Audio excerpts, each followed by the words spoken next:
யானையானாலும் சரி, இல்லை மனிதனானாலும் சரி, எப்போ அவங்களுக்கு மதம் பிடிக்குதோ அந்த சமயம் கண்டிப்பாக எல்லாருக்குமே ரொம்ப பெரிய ஒரு ஆபத்து தான். இப்போ சமீப காலமாக தமிழ்நாட்டில் ரொம்ப பெரிய ஒரு சலசலப்பு ஏற்பட்டுக்கிட்டு இருக்கு. இவ்வளோ காலமாக உங்களுக்கு தெரியுமா தெரியாதான்னு தெரியல. திருப்பரங்குன்றம் அப்படின்னு சொன்னாவே எல்லாருக்குமே முருகர் கோவில் தான் ஞாபகத்துக்கு வரும். ஆனால் இப்போ திடீர்னு அங்கே ஒரு தர்கா இருக்குது. அந்த தர்காவில் வழிபடுற முஸ்லீம்களுக்கும் முருகர் கோவிலில் வழிபடுற இந்துக்களுக்கும் ரொம்ப பெரிய ஒரு சலசலப்பை உற்பத்தி பண்ணிக்கிட்டு இருக்காங்க. உண்மையிலேயே நிறைய பேருக்கு அங்கே தர்கா இருக்கிறது தெரியுமா தெரியாதான்னு கூட தெரியல. ஆனால் இப்போ இது ரொம்ப பெரிய ஒரு பூதாகாரமான பிரச்சனையாக உண்டு பண்ணிக்கிட்டு இருக்காங்க. உண்மையிலேயே இந்த திருப்பரங்குன்றம் அப்படிங்கிறது ஒரு கந்தர் மலையா இல்லை சிக்கந்தர் மலையா, இது உண்மையிலேயே யாருக்கு சொந்தம் அப்படிங்கிறத வரலாற்று ஆய்வுகளோட ரொம்ப ஒரு டீட்டெயிலான இன்ஃபர்மேஷனாக இந்த வீடியோவில் பார்ப்போம். வெல்கம் டு தமிழ் சாளரம்.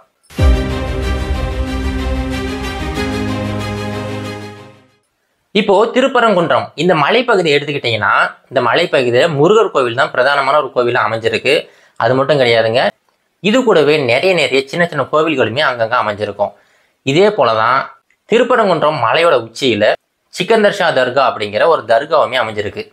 இப்போ உங்களுக்கு ஒரு கேள்வி வரலாம், ரொம்ப காலமாக இந்துக்கள் வழிபட்டுக்கிட்டு இருந்த முருகர் கோவில் இருக்கிற அந்த இடத்துல எப்படி இந்த தர்கா வந்துச்சு அப்படின்னு சொல்லிட்டு. இதுக்கு நாம கிட்டத்தட்ட ஒரு 600 800 ஆண்டுகள் பின்னோக்கி போக வேண்டியிருக்கும். கிபி 14ஆம் நூற்றாண்டு அந்த காலகட்டத்தில் டெல்லி ஆண்டுகிட்டு இருந்த டெல்லி சுல்தானேட் மதுரை நோக்கி படையெடுத்து வராங்க. மதுரையுமே கைப்பற்றிடுறாங்க. மதுரையை கைப்பற்றினதுக்கு அப்புறமா மதுரையை ஆள்றதுக்காக இங்கே ஒரு கவர்னரை நியமிச்சுட்டு போகிறாங்க. அதுக்கப்புறமா கொஞ்சம் காலம் அப்படியே போய்கிட்டு இருக்கு. இப்போது டெல்லி சுல்தானேட் என்ன பண்ணுறாங்கன்னா, ரொம்ப பலவீனமாயிடுறாங்க. அவங்க பலவீனமானதுனால இங்கே இருக்கிற கவர்னர் இருக்கார் பார்த்தீங்களா, மதுரை ஆண்டுகிட்டு இருக்கிற அந்த கவர்னர், அவர் இதுக்கப்புறம் நாங்கள் டெல்லி சுல்தானேட்டை கண்ட்ரோலில் இருக்க மாட்டோம், நாங்கள் தனியாகவே ஒரு சுல்தானேட் ஆரம்பிக்கிறோம் அப்படின்னு சொல்லிட்டு மதுரை சுல்தானேட் அப்படிங்கிற ஒரு சாம்ராஜ்யத்தை உருவாக்குறாங்க. இது ஆரம்பித்ததுக்கு அப்புறமா மதுரை ஃபுல்லாகவே ஒரே கலவரமாக தான் போய்கிட்டு இருக்கு. ஒரு அரசரை கூட கிட்டத்தட்ட ஒரு 10 ஆண்டுகள் கூட நிலைக்கிறது கிடையாது. அவங்களுக்குள்ள நடக்கிற அந்த பங்காளி சண்டையினால ஒரு 10-20 ஆண்டுகளுக்குள்ளாரே ஒவ்வொரு அரசராக மாறிக்கிட்டே வராங்க. அப்படி மாறிக்கிட்டே வரும்போது தான் சிக்கந்தர் ஷா அப்படிங்கிறவர் மதுரையோட சுல்தானாக பொறுப்பேற்கிறாரு. அவர் பொறுப்பேற்ற அந்த காலத்துக்கு அப்புறமா விஜயநகர பேரரசு மதுரை மேலே படையெடுத்து வராங்க. விஜயநகர பேரரசோட படைகள் ரொம்ப பெருசாக இருக்குது. மதுரையை கிட்டத்தட்ட கைப்பற்றிட்டாங்க. அந்த சமயத்தில் இந்த சிக்கந்தர் ஷா அப்படிங்கிறவங்க வேகமாக போயிட்டு திருப்பரங்குன்றம் மலை உச்சியில் தஞ்சம் புகுந்துடுறாரு. அவர் அங்கே ஒளிஞ்சிருக்கிறது விஜயநகர பேரரசோட படைகளுக்கு தெரிஞ்சு போயிடுது. அவங்க வேகமாக போயிட்டு அவரை கைப்பற்றி அங்கேயே கொண்டுடுறாங்க. இப்போது அந்த சிக்கந்தர் ஷா அப்படிங்கிறவர் இறந்தார் பார்த்தீங்களா, அவருடைய நினைவாக அந்த படையினர் எல்லாமே சேர்ந்துக்கிட்டு அங்கே ஒரு சின்ன சமாதியை உருவாக்குறாங்க. அந்த சமாதி தான் நாளடைவில் ஒரு தர்காவை வழிபடப்படுது. இது ஒரு தரப்பு சொல்கிற வாதம்.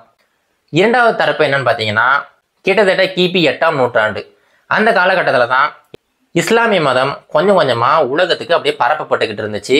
அப்போது அரபு கண்ட்ரீஸ்லேருந்து நிறைய மத போதகர்கள் ஒவ்வொரு நாட்டுக்குமே போயிட்டு இஸ்லாமை பற்றி அப்படியே பரப்பிக்கிட்டு இருந்தாங்க. அப்போ தான் இப்ராஹிம் அப்படிங்கிறவர் தமிழ்நாட்டுக்கு வராரு. அவர் வரவர் வெறுமனே அவர் மட்டும் வர கிடையாது, அவரு கூட கொஞ்சம் படை வீரர்களுமே கூட்டிகிட்டு வராரு. அந்த சமயம் மதுரையை வீரபாண்டியன் அப்படிங்கிற பாண்டிய மன்னன் ஆண்டுகிட்டு வராரு. இப்போ 2 பேருக்கும் சண்டை நடக்குது. அந்த சண்டையில் இப்ராஹிம் ஜெயிச்சிடுறாரு. ஜெயிச்சவர் மதுரை ஆள்றதுக்காக சிக்கந்தர் பாதுஷா அப்படிங்கிற ஒரு மன்னரை நியமிச்சுட்டு போகிறாரு. அது நடந்தது இந்த 8ஆம் நூற்றாண்டு அந்த காலகட்டத்திலேருந்து அப்படியே நடந்துக்கிட்டு வருது. இப்போ இந்த சிக்கந்தர் பாதுஷா அப்படிங்கிறவர் கிட்டத்தட்ட 12ஆம் நூற்றாண்டில் தான் மதுரையோட மன்னராக நியமிக்கப்படுறாரு. இப்போது வீரபாண்டியன் அப்படிங்கிற அந்த பாண்டிய மன்னன் தோற்கடிக்கப்பட்டார் பார்த்தீங்களா, அவர் மற்ற நாட்டு மன்னர்கள் எல்லாருக்கிட்டையுமே கை கோத்து ஒரு மிகப்பெரிய ஒரு படையை உருவாக்குறாரு. அந்த படையை கொண்டு சிக்கந்தர் பாதுஷாவோட படைகளை தோற்கடிக்கிறாரு. இந்த சிக்கந்தர் பாதுஷா அப்படிங்கிறவர் ரொம்ப இறை நம்பிக்கை கொண்டவர். அவர் வேகமாக இந்த திருப்பரங்குன்றம் மலை உச்சிக்கு போயிட்டு கடவுள் வேண்டிக்கிட்டு உட்காந்துருக்கிறாரு. அப்போது வீரபாண்டியனோட அந்த படை வீரர்கள் எல்லாமே அந்த சிக்கந்தர் பாதுஷாவை அந்த மலை உச்சியிலே வச்சு கொண்டுடுறாங்க. இப்போ இந்த வீரபாண்டியன் இருக்கார் பார்த்தீங்களா, அவருக்கு மனசு கேட்கல.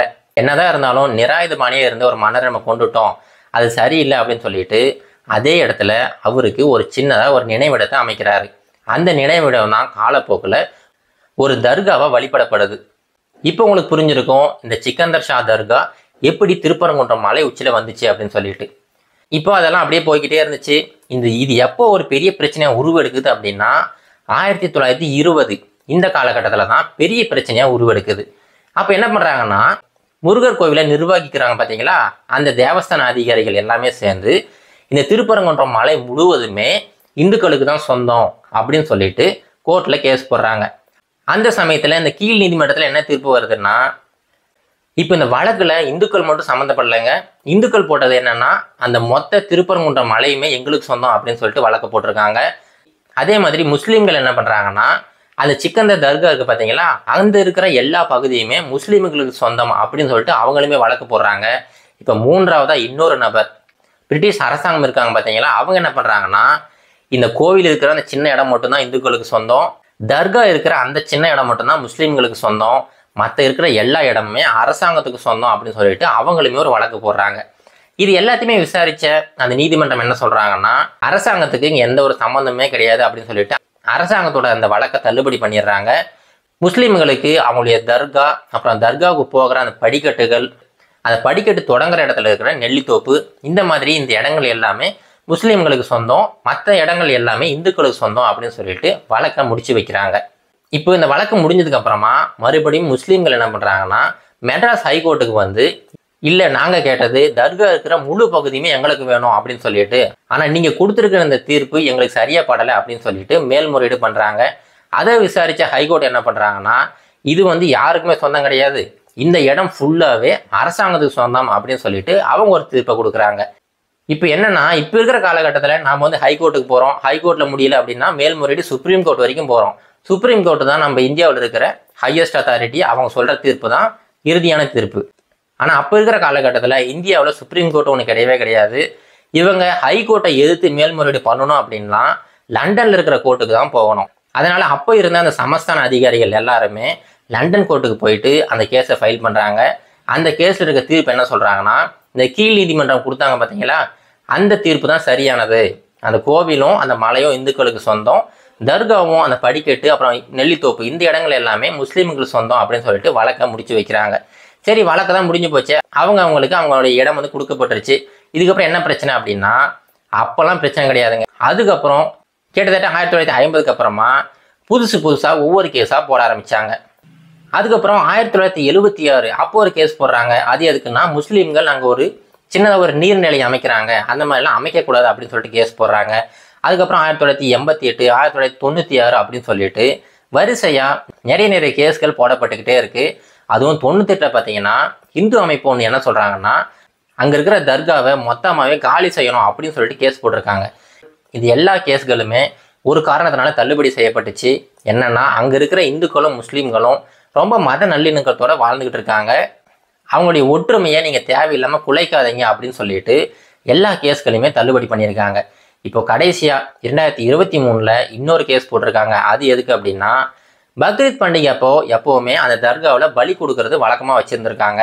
அந்த மாதிரி பலி கொடுக்கக்கூடாது, முருகன் இருக்கிற ஒரு புனிதமான ஒரு மலையில் இந்த மாதிரி பலி கொடுக்கறது இருக்கவே கூடாது அப்படின்னு சொல்லிட்டு ஒரு கேஸ் போட்டிருக்காங்க. அந்த கேஸுமே தள்ளுபடி ஆயிடுச்சு. ஆனால் அதுக்கப்புறமா மறுபடியும் 2024 கலெக்டரை மீட் பண்ணி சமஸ்தான அதிகாரிகள்லாம் என்ன சொல்லியிருக்காங்கன்னா, இந்த மாதிரி பலி கொடுக்கறது புனிதத்தன்மை கெடுக்குது அப்படின்னு சொல்லிட்டு மறுபடியும் ஒரு பெட்டிஷனை கொடுத்துருக்காங்க. இப்படி இருக்கும்போது தான் ராஜபாளையத்தை சேர்ந்த ஒரு முஸ்லீம் என்ன பண்ணுறாருன்னா, ஒரு ஆட்டுக்குட்டியை பிடிச்சிக்கிட்டு பலி கொடுக்கறதுக்காக போகிறாரு. அப்போ அங்கே வந்து போலீஸ் எல்லாமே தடுத்து நிறுத்திடுறாங்க, இங்கே வந்து பலி கொடுக்கக்கூடாது, இங்கே தடை போட்டிருக்காங்க அப்படின்னு சொல்லிட்டு. வள்ளி முஸ்லீம்கள் எல்லாருமே காலங்காலமாக பண்ணிக்கிட்டு தான் இருக்கோம், இப்போ என்ன திடீர்னு தடை போடுறீங்க அப்படின்னு சொல்லிட்டு அவங்க போராட ஆரம்பிக்கிறாங்க. அவங்க போராட்டத்துக்கு ஆதரவாக ஒரு எம்எல்ஏவுமே அங்கே வந்து களமிறங்குறாரு. அவர் அந்த இடத்துல உட்காந்து பிரியாணி சாப்பிட்டுக்கிட்டு இருந்திருக்கிறாரு. அந்த ஃபோட்டோ தான் எல்லா இடத்துலையுமே ரொம்ப வைரலாக பரவ ஆரம்பிச்சிருச்சு. அதுக்கப்புறமா தான் இந்த பிரச்சனை ரொம்ப பெரிய ஒரு பூதமாக வெளியில் வர ஆரம்பிச்சிருச்சு. கிட்டத்தட்ட 2000க்கும் மேற்பட்ட இந்துக்கள் எல்லாம் ஒன்றா சேர்ந்து போராட்டம் பண்ண ஆரம்பிச்சிட்டாங்க. ஆனால் உண்மையிலேயே திருப்பரங்குன்றத்தில் வாழ்கிற அந்த லோக்கல் பீப்புளை கேட்டு பார்த்தீங்கன்னா, அந்த மாதிரி எந்த ஒரு பிரச்சனையுமே இருந்திருக்காது. அவங்களுக்குள்ளார ஒற்றுமை தான் இருப்பாங்க. அங்கே தர்காவில் நிறைய இந்துக்கள் போயிட்டு வேண்டுதல் வைக்கிறதும், அவங்க குழந்தைக்கு உடம்பு சரியில்லைனா நம்ம இந்த மாதிரி பலி கொடுக்குறேன், அந்த மாதிரி கோழி வெட்டுறேன், ஆடு வெட்டுறேன், அந்த மாதிரி வேண்டிக்கிறதும் அங்கே காலங்காலமாக நடந்துக்கிட்டு தான் இருக்குது. இப்போ புதுசாக அரசியல் காரணங்களுக்காக பலவிதமான பிரச்சனைகளை இந்துக்களுக்கும் முஸ்லீமுக்கும் நடுவில் உற்பத்தி பண்ண ஆரம்பிச்சிட்டாங்க. இது எல்லாமே உண்மையிலேயே ஒரு தெளிந்த நல்லறிவு கொண்ட மனிதனால் நல்லாவே புரிஞ்சுக்க முடியும். இந்த மாதிரி எவ்வளோ பெரிய பிரச்சனைகள் வந்தாலுமே இவங்க 2 பேருக்கு இடையிலான ஒற்றுமையை குலைக்கவே முடியாது. இதோட இந்த வீடியோ முடிச்சுக்கலாங்க. மீண்டும் ஒரு நல்ல இன்ஃபர்மேஷன் மீண்டும் சந்திக்கிறேன். நன்றி, வணக்கம்.